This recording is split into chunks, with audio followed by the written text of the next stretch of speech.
loud enough anyway. Yeah. But yeah, like, you know, like people who are just like, you know, like all, like David was saying, he was having a conversation with someone on like Tinder or some shit, where he's like, I'm going to these classical concerts, and oh, how tasteful, in a really like, ironic, like fuck you kind of way. Yeah, I'm like, it's well, like, no, it's just like, a thing. it's a thing. Like, I treat this as like, I'm going to go to the club one night and I'll go to this the next night, you know what I mean? It's like, if you can't like see them both, if you can't engage with both, I don't really see what you're, maybe it's just like, my like example of what is good is like who can engage with the most shit in the most like intense, you know, like good way. Do you know what I mean? Yeah. Well, and that's sort of the point I was trying to make before about the Pitchfork lists. Is like, it is so fucking stupid to be like this. Well, this is the best. This one's good. It's like number 17. You know, like this synth experiment. Yeah. But this hip hop album is number. Like, you know. Yeah. To me, it's like pointlessly. I mean, yeah. Obviously, it's good to be like surveying a broad range of music, and like obviously like that's what I'm all about. Yeah. Like all the time. But it's, I guess, like then trying to quantify it and be like, well, you know, it would have been as good if it had done this, because it's like when I think like when these 50 different pieces of music have such different goals to set out and such different like means, such different you know, mythologies behind them, then comparing them is just like the silliest. You just look like a fool. I like ultimately agree, although like I feel like it could get back to that old argument we had about like, you might like, I like the argument of like, I think this is better than this, and I think this is a better expression of X or Y, you know, like with like taste and judgment. But like, you know, it makes in my mind, like if you were doing the 50 best hip hop albums, or like involving the 50 best albums involving a rapper, it's like a self-identifying rapper, then that would make more sense, because like they are allegedly working at least more on the same terms as each other.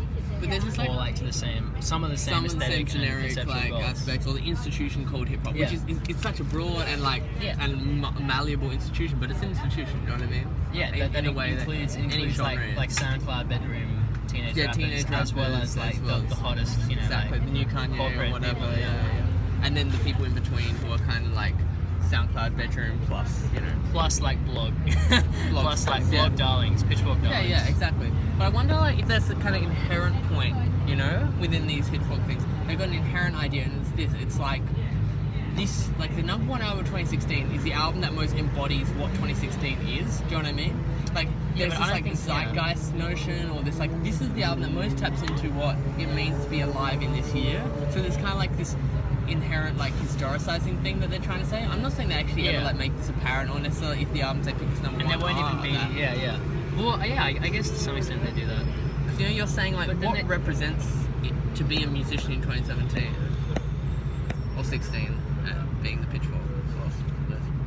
I don't know. Yeah, but I even would wonder if that is their goal, because they'll still highly rate like just a really classic lo-fi folk album that has been done like in the 2000s or earlier, or like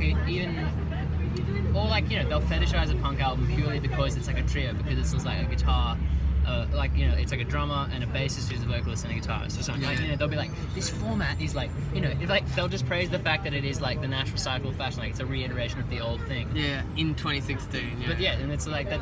It doesn't, to me, that doesn't necessarily. Maybe it's like, maybe you're right. I mean, like they are just trying to observe things that respond to the zeitgeist.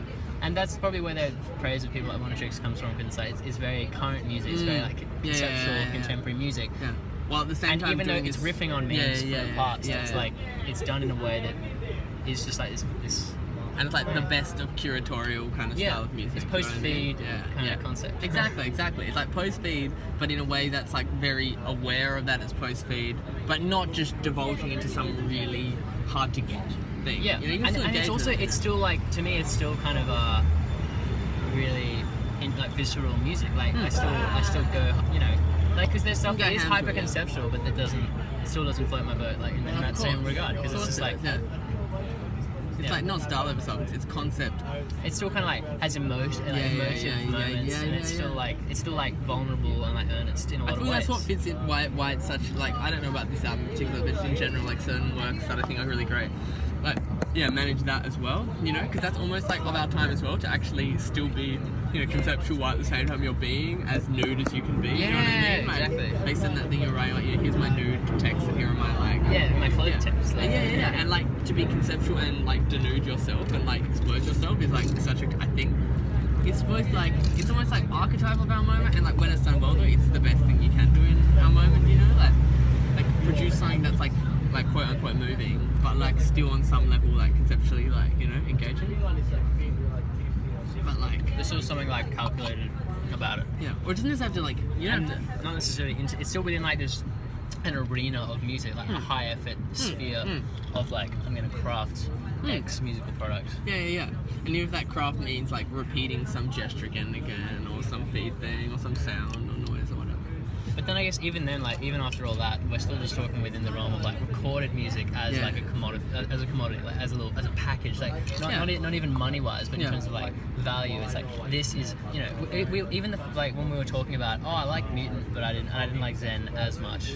Like, you know, even the fact that we're delineating these two bodies of work as like, well, they're separate products, they're separate items on the shelf, they're separate things on the wall. Do you think like the truly more like feed approach would be to just view track by track, or do you know what I mean? I like improvised music because it doesn't fetishize hoarding products. Like it's not about like these are my top 100 albums of like the decade. It's like, well, I played some yesterday, I might play some again today. I like the fact that it's just like turning on the tap. It is the feed. It's like, I'm going to check Facebook, I'm going to listen to some live music, or I'm going to play some music. Like, to me, that's what I like a lot about. That's and, like, a much better way of conceptualizing that's not to say that a lot of like the improvised scene in Sydney would agree with me on that. No, they would see it as like I think the a lot of people of, like, are purists of about like it. a thing that can only exist for 1 second. Yeah, which I think is interesting, but also cool like, it also has its fault in the sense it has that its limitations, definitely. And then the idea that just because something only exists in a live and momentary sense, it's not going to be commodified, because like you can see like how like performance art, which its whole game was to be like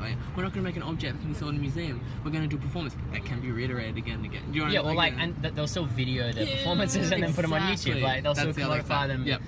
For the cultural cachet factor. But I guess like, and that's also like, you know, it's not to say that improvised music will never cross the path, will never intersect that Venn diagram with recorded music, like in the sense that you could, you can make recordings of live improv and like it can be good a lot of the time, but the point is that that's not the base value of it. Like someone who is like a committed kind of improvising musician won't be recording every single thing they do and like making because they could just churn out, they could just water fill it like with music, like they could just churn out unlimited content, feed it, and the point is more that to place a value in like presence, like while this thing is happening, and so that you then don't and it's not about discussing, and then it doesn't become about this stupid comparison of like really disparate things, because then it's just like, well, why are you even trying to compare? But don't you probably like you still say, oh, this is a really great improv and this was kind of that's the thing, improv. like, because with a gig there'll almost always be like at least more than one act performing. Like there'll be several sets, and then like I'll talk about like, I didn't really like that set, but I like this set. So it's not like the albums of 2016, it's like the night of like July the 31st. So it still becomes a comparative thing purely because you're all fresh from experiencing that thing, but it's not. The difference is like Pitchfork has allegedly, like the writers have allegedly molded over and been like, well, you know, like I spent ages tossing up between these two, and then I put this one below this one. It's more just like, well, I just experienced that like an hour ago, and I've also like had a few beers, and so like, and then this thing is like, it's also like so biased because it's about taste. It's like me, it's like, I've been checking out this particular thing, and then this appealed to that. Like, you know, this solo set I thought was really good because it was really virtuosic, or like this one was really minimal and like it had a lot of, I mean, like it was, you know, maybe in some way it was like involving an instrument with some kind of digital process, or some kind of like analog, like mechanical process, or something like that, which could, or even if it's like something I've never seen before, like I'll be like, the that was novelty is always fucking next level, but like that's kind of. It's hard. I think there's definitely some ideology like going on there with like the live and presence, and saying like something that happens in this moment is of more value because it will never happen again. I don't think it's of more value. It's just like of a different kind of value. It's a different kind of value that like there's no element of it. It was funny, like there's a video of Kanye on Sway, and like he tries to get him to freestyle, and he's just like, I'm just not gonna freestyle, and he just like does says some stupid shit.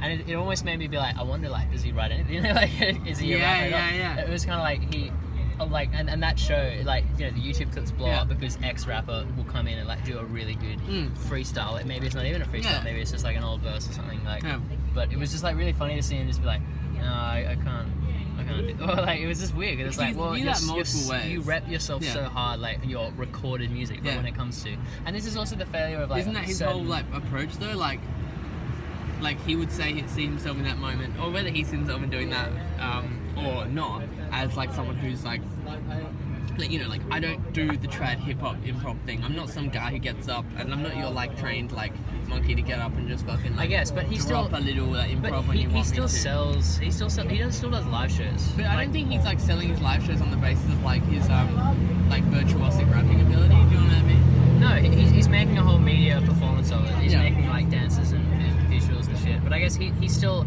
selling himself. Yeah, he's still seeing that as a chance to sell tickets and like to create a huge Keynesian performance. Yeah. Which is like obviously not inherently good or bad in and of itself. Like there's good versions of that as bad. And really bad ones. Yeah. Having never seen him live, I really am like, not sure where to go with that. You know what I mean? I know people who went to the last Kanye concert and said it was off the chain, incredible. And he gave like a 20-minute speech about fashion and like aspirational lifestyle shit. And, Yeah, like, but I don't know, again, Yeah. just like yeah, and maybe that would be really tacky and really like, and not being there, it sounds a lot more tacky than like it would. And maybe like you get deluded in that moment into like being seduced. You know what I mean? You're seduced. You're there. Yeah, 'cause you're with there. Kanye, with 1,000 other motherfuckers who are jumping up and down, fucking screaming. yeah, and it's then also you're- it's putting yourself in that platform where it's like, well, everyone is gonna, you know, a lot of people are gonna be like mythologically like driven or like what, like it's like engaged with me incorporated? right Yeah. now. Like, you know, they're obsessed with me. They're obsessed with Kanye. Mm. Like, you're going to be exposed to all these other Yeah. people. You're going to have all this positive reinforcement to Yeah. almost borderline anything I say. Yeah. Except for, did you see those clips where he was pro-Trump and everyone was Yeah. like booing him and stuff? No. He said like, I didn't vote, but if I I know did, the I would have pro-Trump voted for thing, Trump. yeah. It's also funny that he didn't vote, which is Yeah. stupid. So. Well, Because I don't he's know. trying to be politically active, but he's also like, yeah, I didn't vote though. Like, But I don't think he is like isn't like I don't know if voting necessarily means you're politically active though, because that's another conversation altogether. But I don't know if like participating in like an inherently like Fox like process necessarily means you're like political. You know what I mean? if you wanted Trump to win, like, Why wouldn't you vote for straight Trump? up. You're right. Yeah. If I you mean- if you do support the person. He Yeah. said I would have voted for Trump, but he didn't say like I didn't vote because the voting system is flawed for X reason. Yeah. He said like if I had voted, I would have voted. Like he was saying like, you know, I support Trump, I would have voted for him. Like he still said I would. He didn't say like I think I'm glad that Trump is president. He said What I was would his- have voted for Did he Trump. ever like talk more about this? Like, I I had to haven't. look it I up. heard about this, but I didn't follow it up particularly.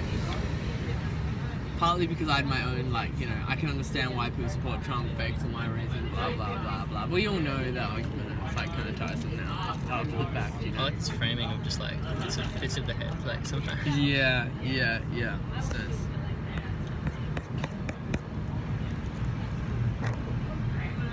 So you don't edit any of your videos you upload? No. No. It's all about. But we were talking about like Yeah. that could be funny as well, like to edit some video. And also his new phone, you can pause the video, so he'll just do a vlog and like talk and then like pause it and then think for a while and then like keep talking. So it's like it looks like it's been edited, but That's cool. Which That's is really sick. Cool. I wish my Internal phone editing, could do yeah. that. Same. that's good because it's still like low effort. It's Yeah. it's conceptually pretty low effort as well, I guess. Yeah, I know. Like, have you ever edited like much video footage? No, we had a concept. I'm just gonna blow this right now. Yeah. What if no one's gonna watch it anyway? Yeah. We had an idea because we were approaching 1,000 videos. We were like, we should make a special video for the 1,000th video. We should Yeah. like make a half-hour long video and like, Yeah. edit lots of footage together. Yeah. But now we're up to like 1150 videos. So we just, I think we might still do it. It would be funny also to make like the 1,153rd video. And we call it like the 1,000th video. Yeah. 1K videos, Yeah. like not even 1K subscribers. Finally, we made it. like We 1K made it. videos, 1K yeah. videos. Yeah. How many subscribers? Like, you know, like negative 9. 3. Yeah, and like we have more individual views. We have more videos than individual views. Like we That's only crazy. ever had like 700 views. But It's we have like- like 1,000 videos. And that like, there's like the Holkunst version is this guy who, you know, he's trying to like outdo like the art market in the sense like he produces way too much, right? Way too many paintings. So like photocopies shit, does stuff. I can't remember if it's Wade Guten or some New York painter. Seth Price, one of the two. I can never remember the difference. Anyway, his whole thing is to try and like sink his own brand in a way, you know, like so like Koons would be doing the opposite. He'd only produce just the right amount for it to be like sell a lot.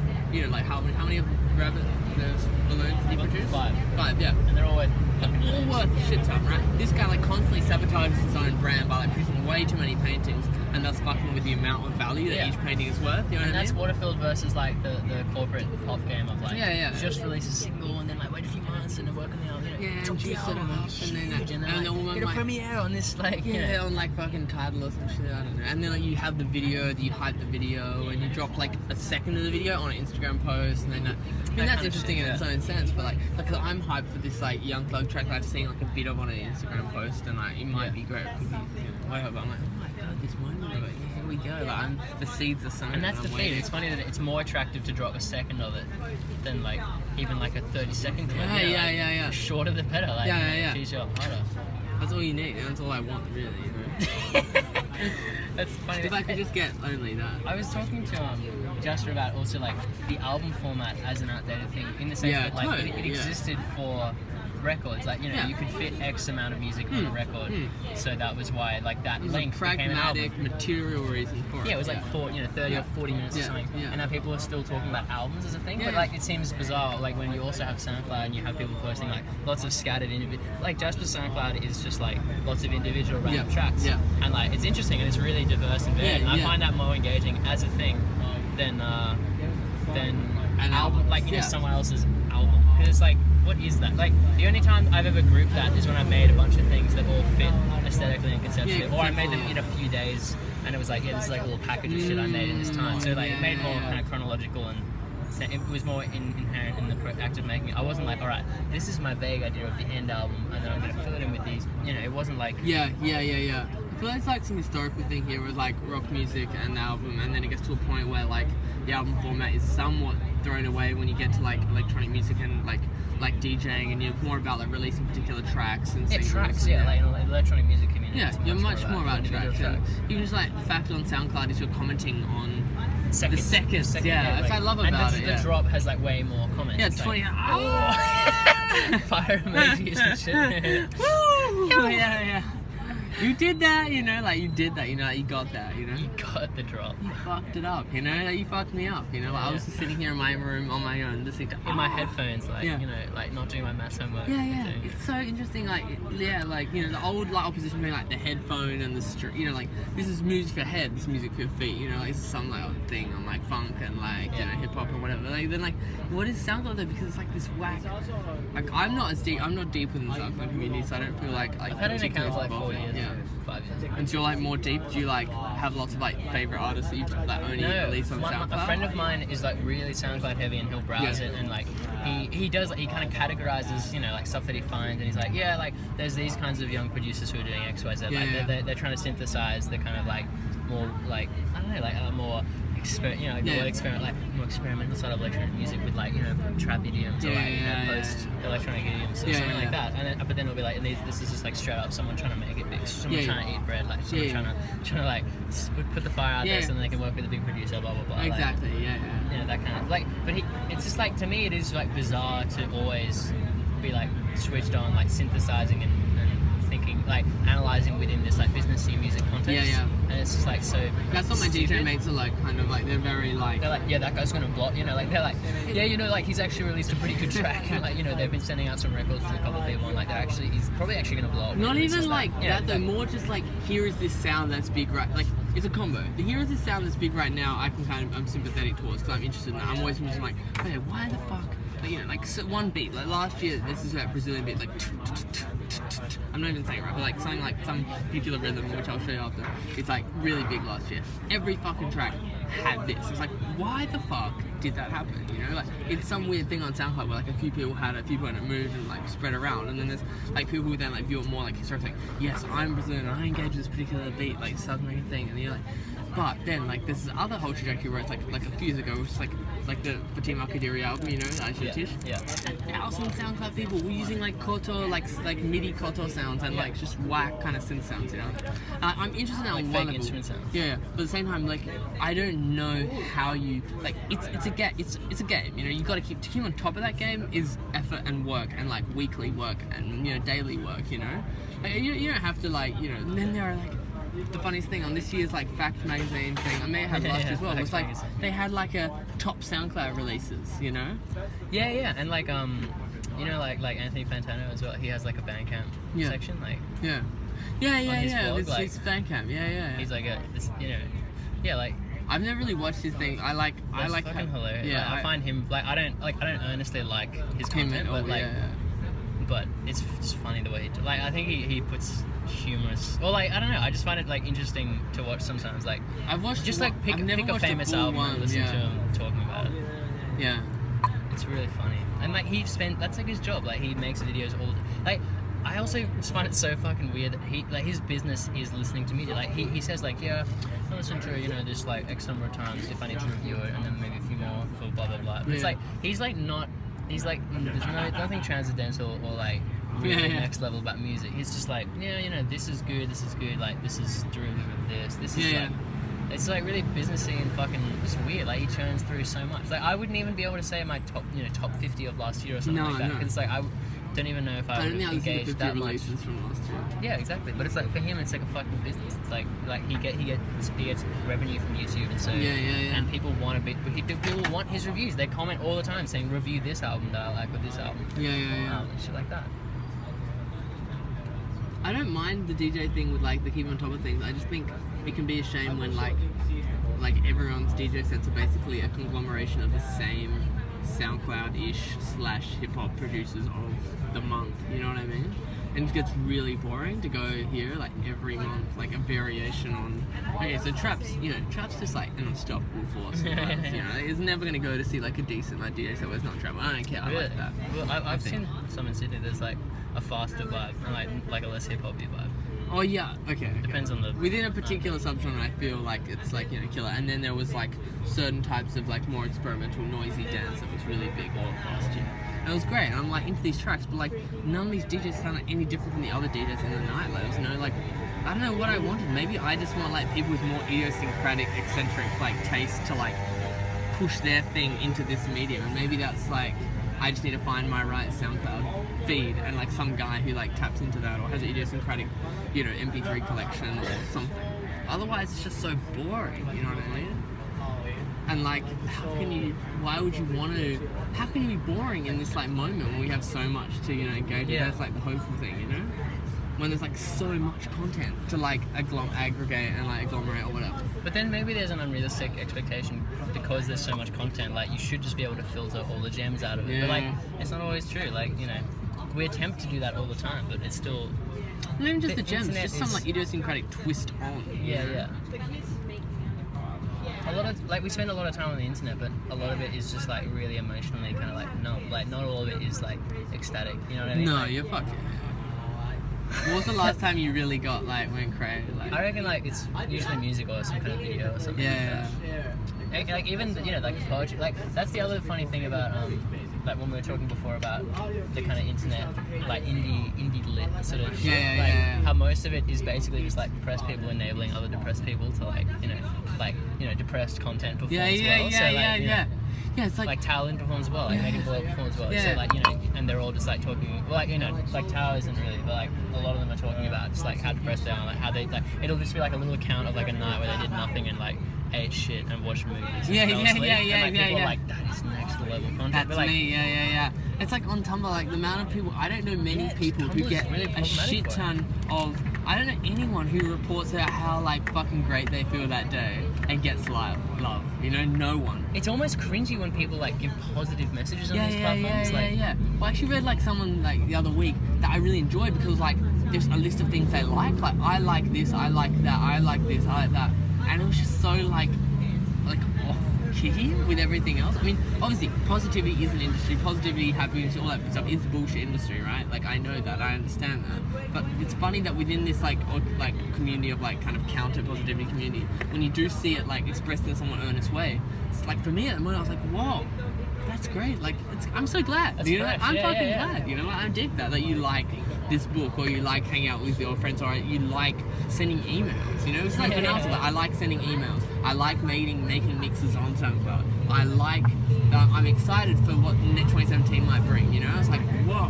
Whereas everything else is just like, like low-key suicide jokes or something. Yeah, well, that's and like, I haven't left the house in a week. A lot of meme humor is like that as well. It's like. it's about, you know, those kinds of, like, validating those kinds of feelings. Yeah. Which I'm cool, not man. like. I mean, I like in the sense of like it is counter on.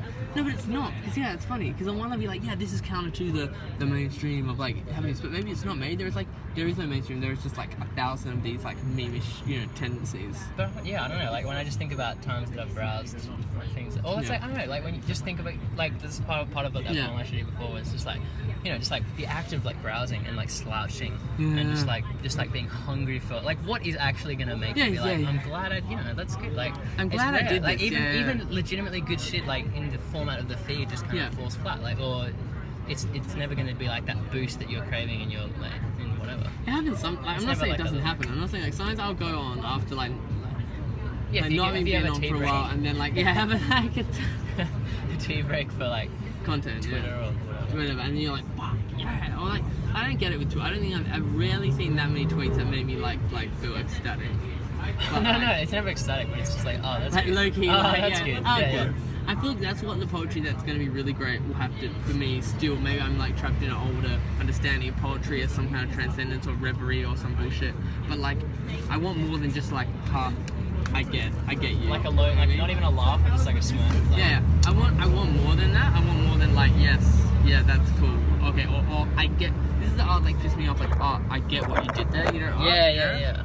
Like always fucking like I don't know, just like where it's like some obvious art reference and okay, all the people in the club are gonna get like the club being the art club or whatever gonna get it or like, oh, that's kind of funny. The title of the artwork is a little bit sheepish, like or like it's content in and of itself. It's like a black, sentence. Black square and it's a black computer screen. Haha, Kazakh like Malovich joke. Haha, did you? Fuck off. You know, like I get it. I get you. Yeah. Like I get you. I mean, if it's done well, like there's dexterous kind of like, you know, creative use of titles. There is like, you know, like a really beautiful and like there is a virtuosity in your ability to weave together references. I don't think that isn't real because fuck, but what am I doing? What are we doing now? You know, on some level.